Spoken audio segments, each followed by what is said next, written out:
Bueno, entonces continuamos con el tema de terapia gestal. Encontramos que Fritz Perls viajó entonces por todo el mundo y en ese viaje tuvo la posibilidad de conocer diferentes experiencias espirituales e intelectuales. Allí tuvo la posibilidad de conocer en Israel el tema de los kibbutz, eh, y esto más adelante lo implementaría en la terapia gestal. También tuvo la posibilidad de conocer allí en Japón la experiencia de los monasterios Zen, y estuvo allí inclusive viviendo una experiencia espiritual. Volvió del viaje en 1963 y allí conoció al escritor Michael Murphy.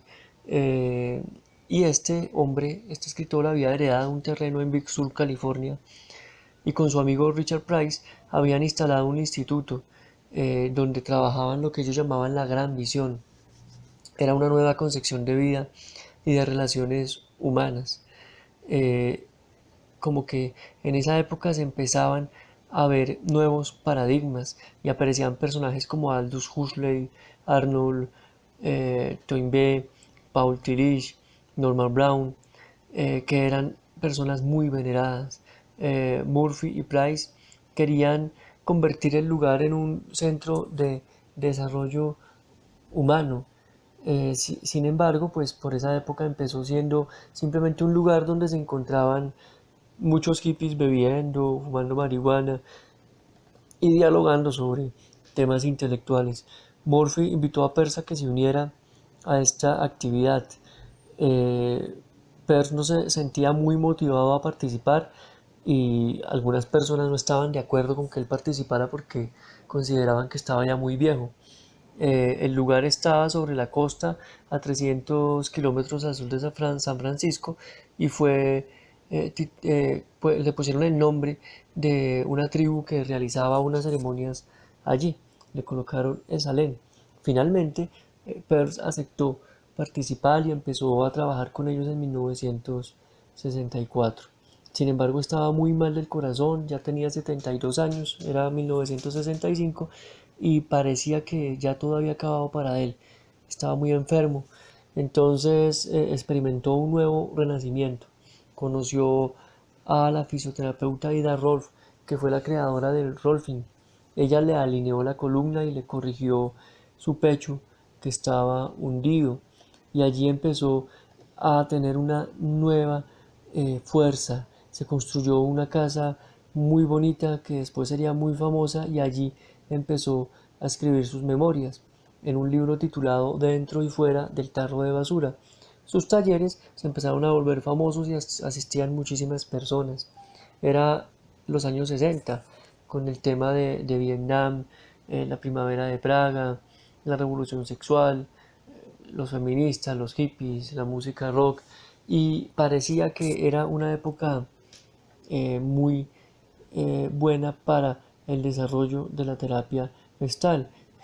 Freud se volvió famoso, lo grababan, lo filmaban, y escribió una obra que se llamaba Sueños y Existencias, que se considera una obra clave eh, en todo lo que tiene que ver en terapias humanistas. Bien, inclusive los grandes diarios hablaban de Peirce y muchos lo colocaban en portada. Salem, aquel lugar terapéutico, se convirtió en un lugar donde asistían diferentes teorías y diferentes intelectuales. Entre estos aparecían, por ejemplo, teorías como la ecología de la mente de Gregory Bateson, el análisis transaccional de Eric Berne, el aislamiento sensorial de John Lilly, el orientalismo de Alan Watts, la psicología transpersonal de Stanislav Grof, la programación neurolingüística de John Grinder y Richard Bandler, eh, y la bioenergética de Alexander Lower. Entonces se podía decir que había un equipo muy bueno de personas. Peirce, en esa euforia creativa, quiso desarrollar algo que había visto en Israel, que eran los famosos kibbutz. Entonces simplemente en el 69 empezó a hacer un kibutz gestáltico en el que vivía él con 30 discípulos que formó en terapia gestal y con ellos hicieron seminarios, talleres, terapias de grupo. Solamente había un requisito que era que no se aceptaban ni niños ni mascotas. Y Peirce vivió muy feliz, relajado, energético y estaba rodeado de los que después serían los que quisieron dar a conocer la terapia gestal ya después de su muerte, que fueron John Stevens, Harvey Friedman, Barry Stevens, Jerry Rothstein, Virginia Horowitz, Abraham Levitsky, Stella Resnick, Ed Elkin, Richard Miller y muchos otros más discípulos que hicieron mucho bien pues a través de esta terapia. A principios de 1970 inició un viaje de placer y pasó por Berlín, París, Londres y lo único que quería era poder vivir un poco más para poder culminar todos estos sueños. Al regresar tuvo una escala en Chicago y donde tenía que dar una conferencia y coordinar algunos talleres y allí lo sorprendió un infarto al miocardio. Fue internado por su salud, pero no se pudo salvar. Bien, sufría además de un cáncer de páncreas, murió el 14 de marzo de 1970, un poquitico antes de cumplir los 77 años. En la clínica lo acompañó Laura, no vivían juntos desde hacía más de 22 años, pero siempre habían estado en contacto. Después de la muerte, pues lógicamente siguió siendo First Pers foco de críticas y también de halagos de la comunidad académica. First fue cremado y en un auditorio de San Francisco llamado el Civic Auditorium se hizo una ceremonia con luces, con velas, la gente bailó. Ese era su deseo, que fuera una ceremonia como dándole valor a la vida y una ceremonia muy alegre. Más allá de las discusiones, de todo lo que se pudiera pasar en el campo intelectual, la gente reconoció que era una terapia efectiva y que fue un cambio de paradigma. Bien, ahora pues queda la terapia gestal. Bien, ¿qué es entonces la terapia gestal? La terapia gestal hace referencia a algo que rompe con las terapias tradicionales, que eran el psicoanálisis, el análisis de Jung, la terapia adleriana, la psicoterapia orientada analíticamente, y va un poco más enfocada al potencial humano. ¿Ven? Que es una terapia centrada en el cliente, una terapia, eh, por ejemplo, la terapia bioenergética también es de desarrollo humano y también coge cosas de las terapias de grupo, bien, cosas que agarró del psicodrama, de la terapia grupal tradicional, de la terapia de familias, del análisis transaccional, coge algunas cosas de las terapias cognitivo-conductistas, del conductismo, del biofeedback. Eh, entonces, agarrándose de todas estas cosas, logra sacar un aporte totalmente novedoso a las terapias de esta nueva época. Entonces, en terapias psicológicas, en psicología se habla de tres fuerzas. Una era la freudiana o psicoanalística que hace referencia al subconsciente, al inconsciente, que hace referencia al tema sexual.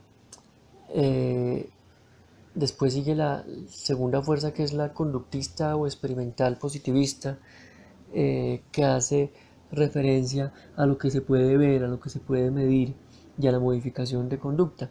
Después sigue otra tercera fuerza que es la humanista existencial, que tiene que ver ya más como con filosofía, con escuchar a la persona, y lógico, aquí aparece la tercera fuerza. Esta tercera fuerza está liderada por la terapia gestal, bien, que coge algunas cosas como el humanismo, que es pongamos al hombre en el centro de todo, eh, y para que puedas sentirse diferente, realizarse y satisfacer sus necesidades.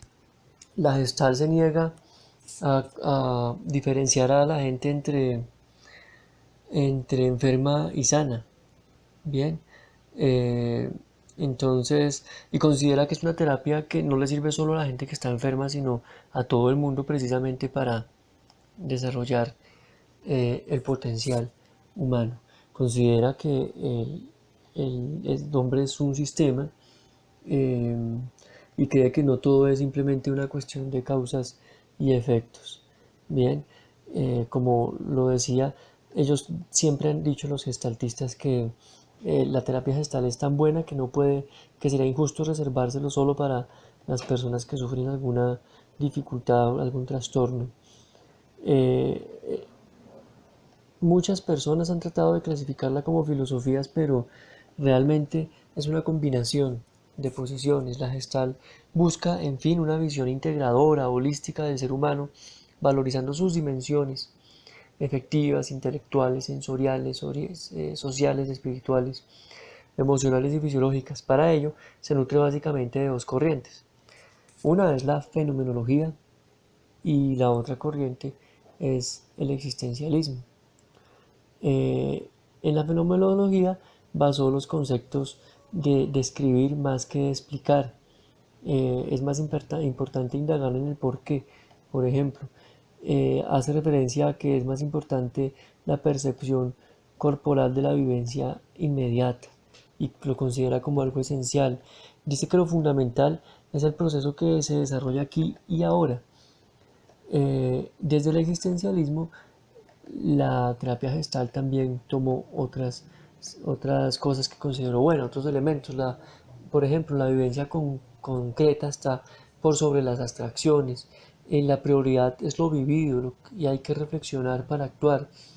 También toma de las terapias existencialistas que cada experiencia humana es singular, eh, y por lo mismo es intransferible, cada existencia es original y que cada persona es responsable de su proyecto existencial. Eso le da sentido a la vida y se crea cada día una libertad relativa.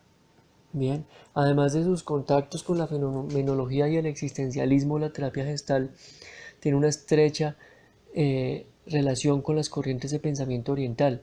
Peirce había tenido algún contacto con el budismo zen, lo intensificó en su residencia en Esalen, allí tuvo contacto con Alan Watts, acaso el principal divulgador del Tao en Occidente, y con Yao Fufeng, recién llegado de China, con la esencia del Tai Chi.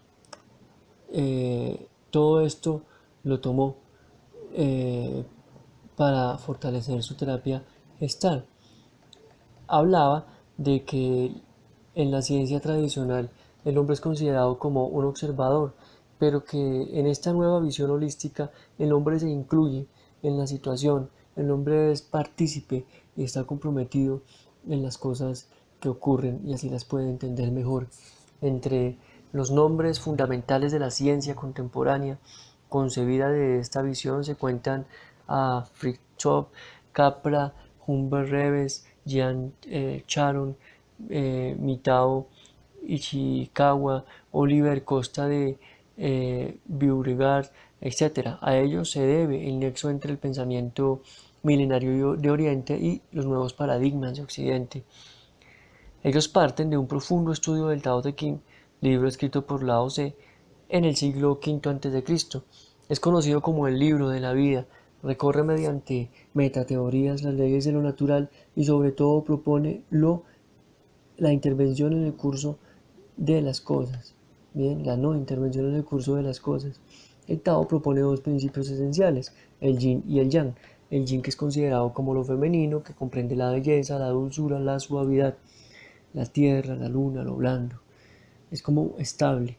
Y el yang, que es como lo masculino, que incluye la fuerza, la penetración, el cielo, el sol, lo duro, lo áspero, y que es considerado como movimiento. Entonces, una de las principales tesis de la terapia gestal es que hay que privilegiar la realidad a lo que se imagina, la experiencia, y en esto tiene algo que ver con todo el tema oriental. Bien, en el tema oriental se enfatiza lo espontáneo, es decir, lo que aparece. Y en la Gestalt se habla de que hay que eliminar introyecciones pseudomoralistas que nos dicen que debemos hacer ciertas cosas. En el tema oriental se habla de valorizar el cuerpo como morada del espíritu. Y en la terapia gestal se habla de que hay que subrayar que todo cambio empieza aceptando lo que se es, aceptándose. En el tema oriental se habla de que hay que concentrarse en el aquí y en el ahora. En la terapia gestal se habla de que hay que acentuar el continuum de conciencia. Las gestalt se abren y se cierran permanentemente. Para la terapia gestal no tiene nada que ver el tema del diván. Bien, la terapia gestal también toma algunas cosas del psicoanálisis. Por ejemplo, él no niega el inconsciente, eh, pero lo aborda a través de las sensaciones, del cuerpo, de la emoción. La neurosis para Peirce no obedece a pseudo recuerdos de la infancia, ni a deseos prohibidos o reprimidos del superyo, sino a una serie de gestalts inacabadas en relación entre el organismo y su medio. Bueno, entonces se dice que la gestal está en medio de diferentes polos, el polo racional, el polo social, el polo espiritual, el polo físico y el polo afectivo. Entonces, entre el polo afectivo y el polo racional se encontraría el psicoanálisis. Entre el polo racional y el polo social estaría la dinámica de grupo. Entre el polo social y el polo espiritual se encontraría la religión, la meditación. Y entre el polo físico y el polo afectivo se encontraría la bioenergética. Y la gestal sería esta escuela, esta terapia que integra todos estos polos y algunos elementos de cada una de estas eh, técnicas terapéuticas. La gestal aparece en el centro porque su abordaje es multidimensional y propone la interrelación de todos los aspectos sin detenerse en interpretaciones, sino en el funcionamiento de las cosas.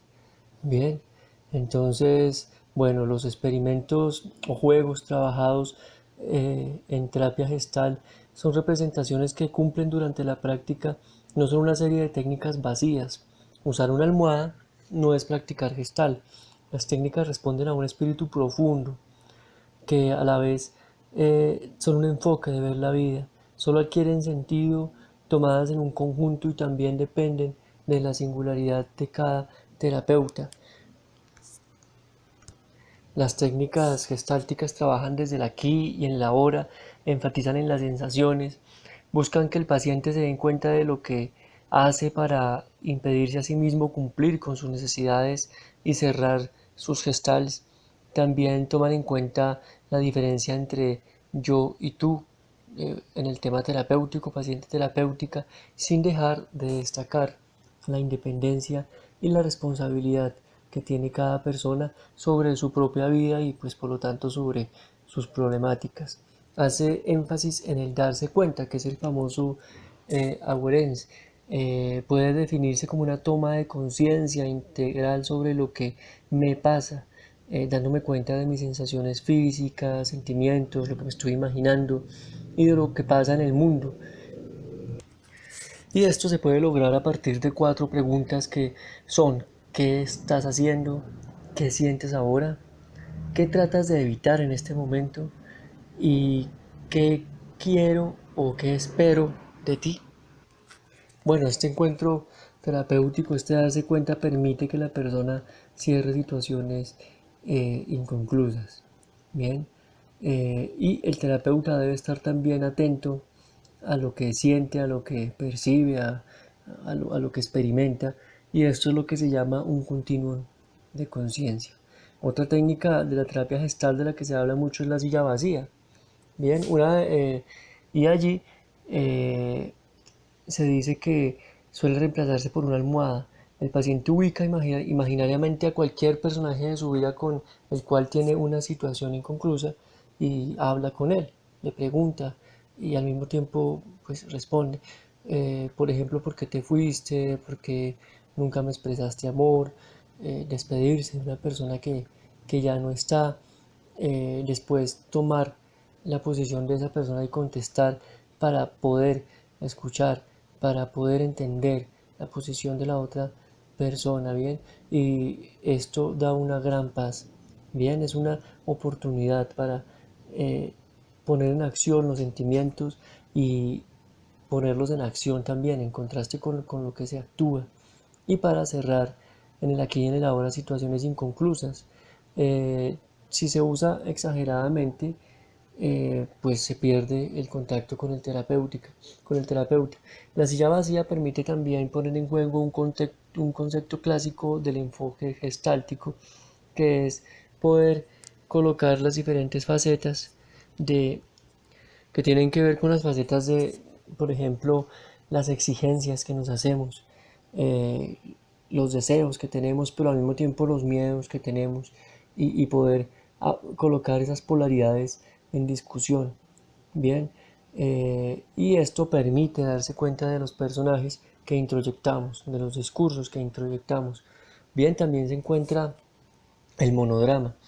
Esta técnica consiste en pedirle al paciente que represente a los distintos personajes de una situación inconclusa de su vida y que vaya cambiando el lugar mientras lo hace, de modo que pueda tener una vivencia clara de cada una de las posiciones y sobre todo de cada una de las emociones.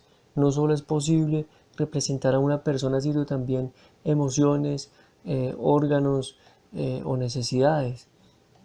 Al trabajar en la representación de los personajes, las emociones, las abstracciones o las partes de sí, la persona puede explorar con claridad sus polaridades, conocerlas y aceptarlas en lugar de intentar reducirlas a un solo término.